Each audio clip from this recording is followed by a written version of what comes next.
Мен биринчи кишиден баштап суроо жоопко абдан дыккат көңүл буруп отурам. Адылбек Алайчевич, сиздин жооңуз ойлонобуз, көрөбүз, кеңешебиз деген эле жооптор экен да. Чечебиз, муну мындай кылабыз, аны андай кылабыз деген мен бир сөз уккан жокмун. Эми резюмеңизди да карап чыктым. Мен сиздин резюмеңизге бир сөз менен айтканда портрети. Жакшы киши деген резюме экен да бул. Жакшы киши деген дагы жакшы, бирок андай кесип жок да. Жакшы киши деген кесип жок. Реформатор, менеджер, могул кызматта иштегенде моундай кылып койду эле дегендей бир чоң жаңылык уккан жокмун. Сиз эми парламенттик президенттик башкарууда дагы каржы министри болуп иштегенсиз. Парламенттин жаалындагы, тапшырмаларындагы бардыгын көргөнсүз. Ошондуктан анча-мынча сынга көтөрүмдүү болушуңуз керек деп эсептейм.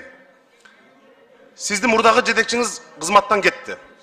Кече улуттук коопсуздук кызматынын жетекчиси башында 3 миллиард деп атты эле жанагы салык боюнча акциз. Азыр 30 миллиардтан ашты деди. Сиз дал ошол салыкты, экономиканын, финансы тармагынын куратору болгонсуз. Биринчи вице-премьер болуп, ошол тармакты кармап отурдуңуз. Ошол сиз башкарып турган учурда мына ушундай чоң эбегейсиз суммадагы ката кетти. Жоопкерчилик сизде дагы болуш керек деп мен эсептейм. Ушуга кыска нуска жооп бериңизчи. Сиздин жоопкерчилигиңиз кандай кечеги 30 миллиард боюнча?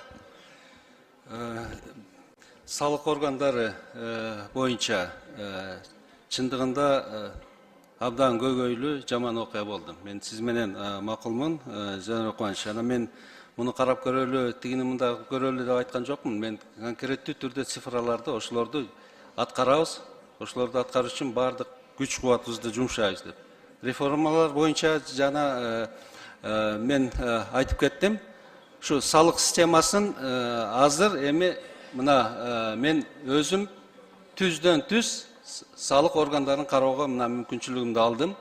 Салык органдарын азыр жаңы жетекчиси коюлса, ошол жетекчиси менен салык органдарын тетиги райондун инспекторунан бери изилдеп чыгып, аны оңдойбуз. Керекпи айлыгын көтөрүп берели.